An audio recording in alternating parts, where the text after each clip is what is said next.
Hai, salam sehat. Guru TIK kali ini akan memberikan materi tentang kewargaan digital. Kita semua tahu, seluruh dunia saat ini sedang menghadapi pandemi virus COVID-19. Tidak terlepas dunia pendidikan. Proses belajar mengajar di masa pandemi ini, siap tidak siap, semua proses pembelajaran dilaksanakan secara daring atau dalam jaringan. Belajar daring berarti proses pembelajaran dalam jaringan yang berhubungan dengan penggunaan teknologi dan internet. Dalam penggunaan teknologi dan internet, perlu penerapan kewargaan digital. Apa itu kewargaan digital? Berikut ini penjelasannya. Saat ini hampir setiap orang menggunakan internet setiap hari. Informasi seperti video berita, artikel, dan musik dapat diperoleh melalui search engine atau mesin pencari seperti Google. Selain itu, dengan internet, seseorang dapat terhubung dengan teman dan keluarga melalui situs web yang disebut situs media sosial, seperti Facebook, media sosial seperti Facebook, Twitter, dan Instagram memungkinkan untuk berbagi cerita ataupun mengunggah gambar dan video. Akun pada situs sosial media dapat dibuat dengan memiliki alamat email terlebih dahulu. Email ini digunakan seperti mengirim surat melalui internet. Alamat email secara gratis dapat diperoleh dengan menggunakan website seperti Gmail dan Yahoo. Sosial media memungkinkan seseorang untuk berkomunikasi dengan menggunakan pesan instan seperti mengirim SMS, tetapi menggunakan data. Contohnya adalah WhatsApp, Facebook Messenger, dan Mixit.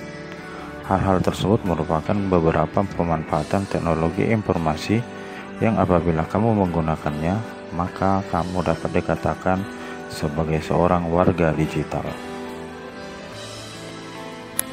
Warga digital merupakan individu yang memanfaatkan teknologi informasi untuk berkomunikasi, membangun komunitas, bekerja, dan berkreasi.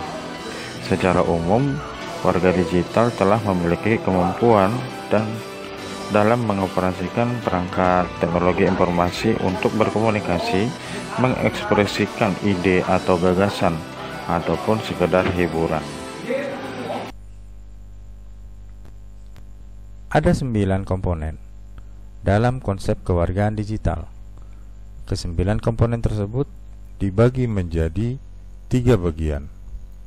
Bagian yang pertama, lingkungan belajar dan akademis.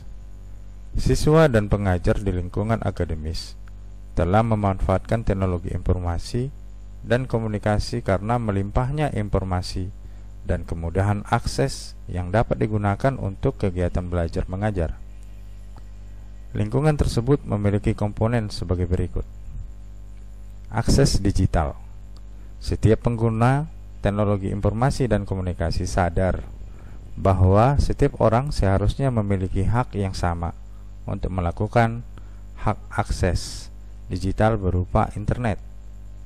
Yang kedua, komunikasi digital.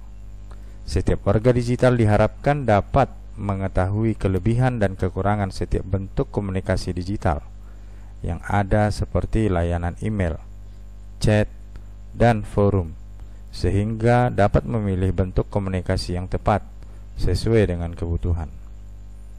Yang ketiga, literasi digital.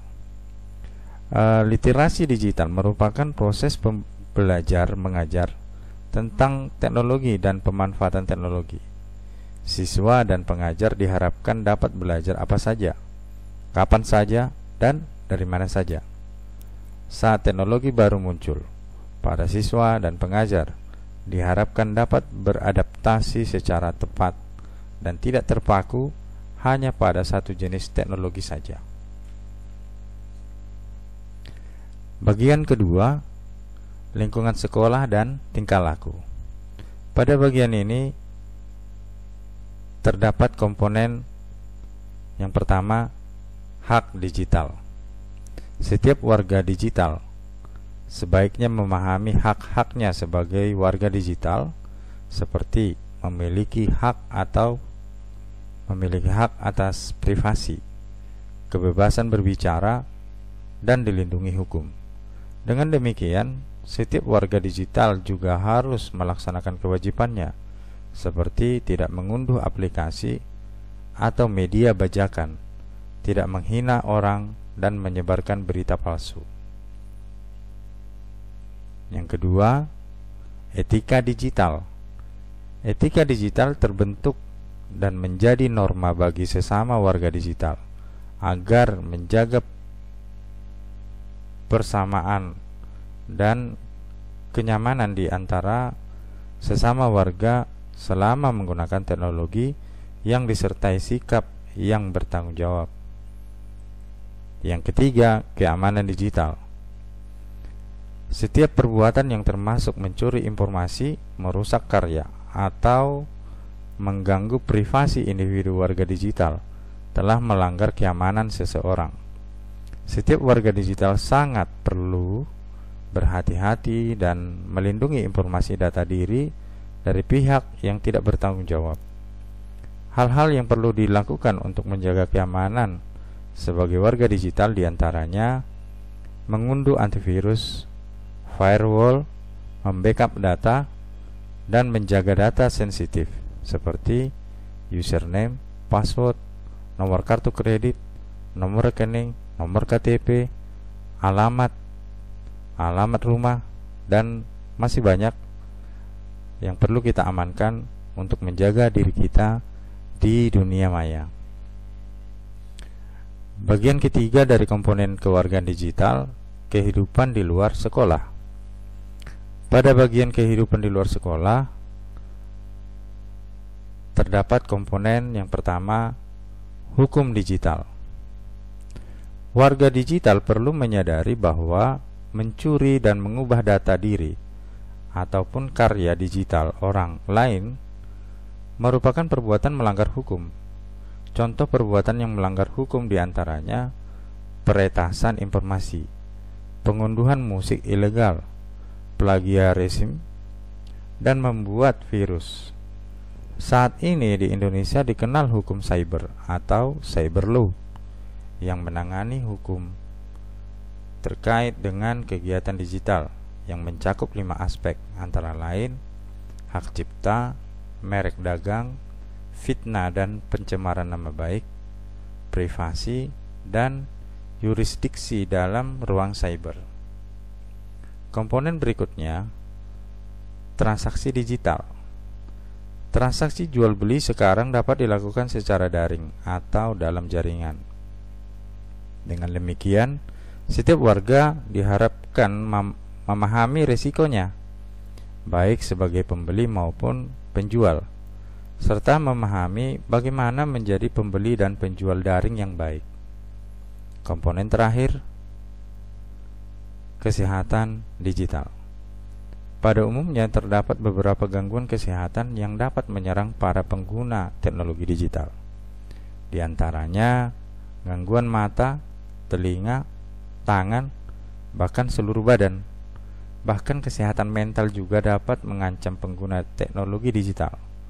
Oleh karena itu, pengguna digital harus menyadari bahaya-bahaya yang dapat ditimbulkan oleh teknologi digital dan mengatur penggunaannya dengan bijak dan benar.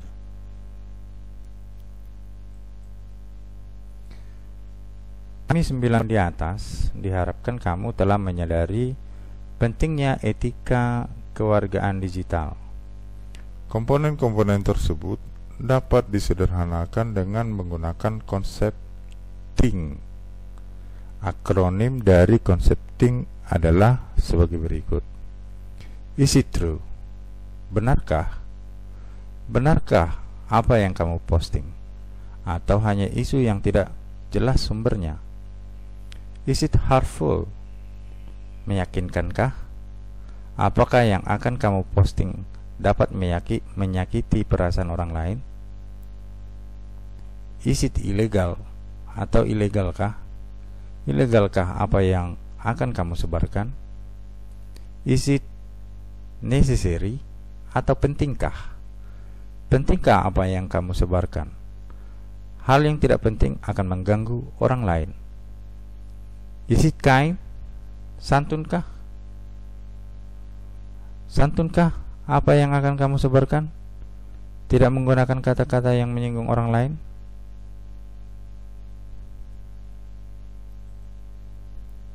Berikut contoh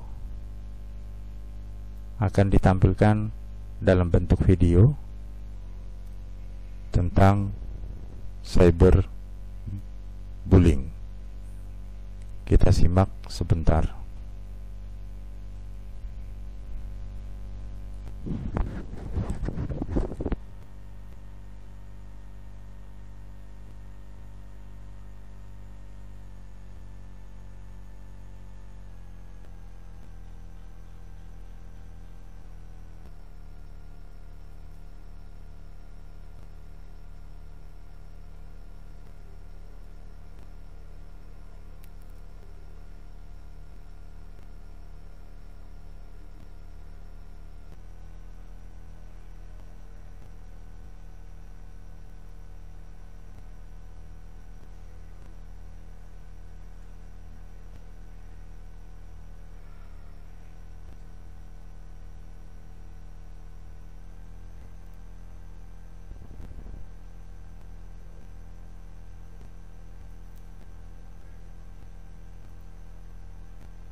Cyberbullying, cybercrime, atau cyber harassment. Cyberbullying merupakan segala bentuk gangguan merendahkan martabat atau melecehkan orang lain dengan penggunaan daring. Seorang warga digital rentan terhadap beberapa dampak buruk daring, seperti intimidasi cyber ataupun cyberbullying, kejahatan cyber ataupun cybercrime, dan pelecehan cyber ataupun cyber harassment. Cyberbullying adalah penggunaan daring untuk melakukan segala bentuk gangguan, merendahkan martabat, atau pelecehan kepada seseorang. Pelecehan secara online meliputi ancaman atau pesan mengintimidasi yang dikirim langsung ke korban melalui email atau media komunikasi internet lainnya, hacking atau peretasan informasi, menyebarkan rumor palsu tentang korban di forum internet, bahkan memalsukan identitas korban atau mengirim pesan kepada orang lain atas nama korban. Selain bentuk gangguan yang dilakukan pelaku atau korban yang berusia kurang dari 17 tahun dan belum dianggap dewasa secara hukum dapat dikategorikan ke dalam cyberbullying.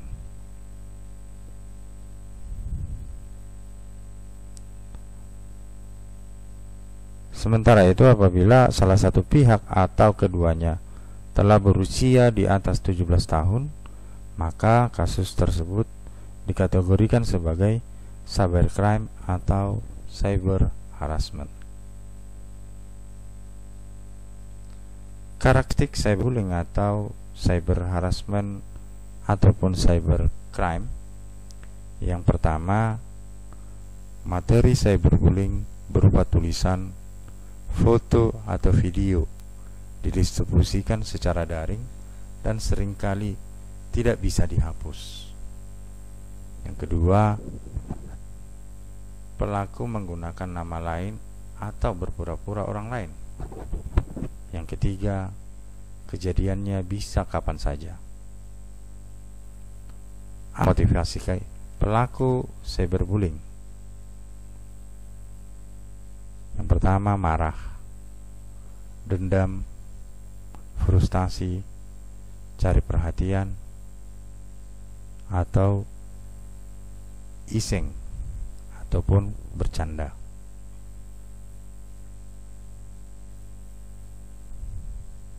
Atau cybercrime ataupun cyber harassment telah diatur di dalam Undang-Undang ITE, Undang-Undang tentang Informasi dan Transaksi Elektronik, tanggal 21 Maret tahun 2008. Sanksinya 6 tahun penjara dan atau denda 1 miliar.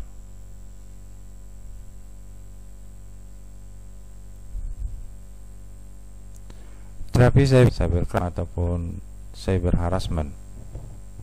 Yang pertama, putuskan komunikasi. Dalam jejaring sosial terdapat fitur untuk memblok teman dunia maya.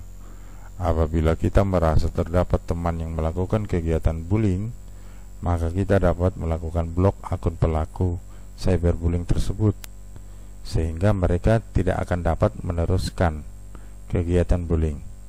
Apabila pelaku cyberbullying mengetahui usahanya sia-sia, maka mereka akan menghentikan aksinya. Kemungkinan mereka akan menggunakan akun lain untuk meneruskan kegiatan bullying. Tetapi setidaknya kita telah lebih waspada terhadap dampak buruk dari media sosial. Cara yang kedua, siap mengajukan keluhan. Terdapat fitur report abuse pada jejaring sosial seperti Facebook, Twitter, ataupun Instagram. Hal tersebut dapat membuat akun pelaku bully terblokir. Hal lain yang dapat dilakukan juga meminta bantuan teman-teman atau warga digital yang lain untuk mengklik tombol report as spam secara bersama-sama. Jika serangan bullying tersebut melalui email, kita dapat melaporkannya ke penyedia layanan tempat pelaku cyberbullying mengakses internet. Cara yang ketiga, ambil tindakan hukum. Jangan takut untuk mengambil jalur hukum. Hubungi teman atau orang yang memahami aspek hukum dan coba berbicara dengan mereka mengenai tindakan yang tepat untuk pelaku cyberbullying.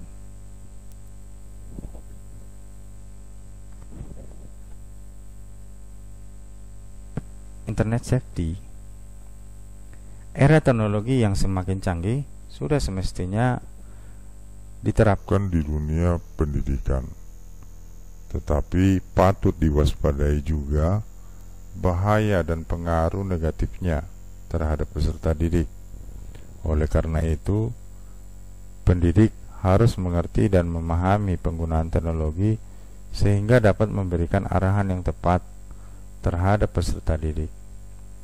Pada hakikatnya, penggunaan internet perlu dibarengi dengan kesadaran akan pentingnya pemanfaatan internet secara bijak, atau dikenal dengan istilah internet safety.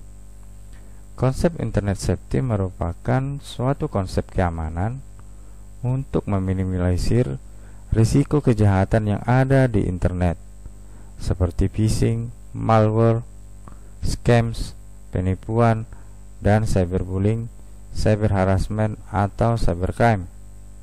Beberapa hal yang dapat dilakukan untuk menggunakan internet secara aman, antara lain sebagai berikut. Waspada mencantumkan informasi pribadi seperti alamat rumah, nama sekolah, dan nomor kontak. Yang kedua, waspada mengirimkan foto pada pihak tidak dikenal. Jaga kerahasiaan password pribadi. Jangan mudah percaya berita yang tidak jelas asal muasalnya. Waspada meminta pertemanan pada pihak lain. Gunakan internet secara bijak. Atur waktu chatting, bermain game, dan sosial media lain. Waspada mengunduh apapun tanpa izin atau informasi yang jelas. Komputer. Terdapat virus komputer. Virus komputer merupakan perangkat lunak yang dibuat oleh seorang peretas atau hacker dengan tujuan untuk mencuri data penting seperti nomor kartu kredit, nomor kartu debit, nomor rekening, atau data penting lainnya yang merasa diperlukan. Beberapa jenis virus komputer dan cara mengatasinya yang perlu kamu ketahui antara lain sebagai berikut. Yang pertama, Trojan. Trojan merupakan jenis virus komputer yang memiliki kemampuan untuk mengontrol atau bahkan mencuri data-data yang ada pada sebuah perangkat komputer. Virus jenis Trojan biasanya muncul melalui internet dan juga email yang diterima oleh user. Pada umumnya untuk mengatasi virus jenis ini dapat menggunakan software Trojan Remover. Yang kedua, worm merupakan jenis virus yang cukup berbahaya karena mampu bereproduksi, atau berkembang biak dengan sangat cepat. Jika virus jenis ini dibiarkan saja pada perangkat komputer, maka kapasitas hard disk ataupun penyimpanan komputer atau perangkat teknologi akan penuh oleh file-file sampah. Cara mengatasinya sangatlah mudah, yaitu dengan melakukan scanning menggunakan antivirus seperti Avira, AVG, dan sejenisnya. Yang ketiga, memory resident virus. Memory resident virus adalah jenis virus yang dapat menginfeksi memori pada komputer. Efek yang ditimbulkan dari virus jenis ini adalah membuat kinerja komputer menjadi lambat. Cara mengatasinya adalah dengan menggunakan antivirus seperti Avast, Avira, dan sejenisnya. Virus yang keempat, multiparted virus. Biasanya terdiri atas beberapa file yang dapat menginfeksi sistem operasi tertentu pada perangkat komputer. Cara mengatasinya adalah dengan melakukan defrag hard disk. Ingat pesan ibu, pakai maskermu, cuci tangan pakai sabun, jangan sampai tertular. Ingat pesan ibu, jaga jarakmu, hindari kerumunan, jaga keluarga. Terima kasih atas perhatiannya. Demikian materi kewargaan digital. Sampai jumpa. Ingat pesan ibu.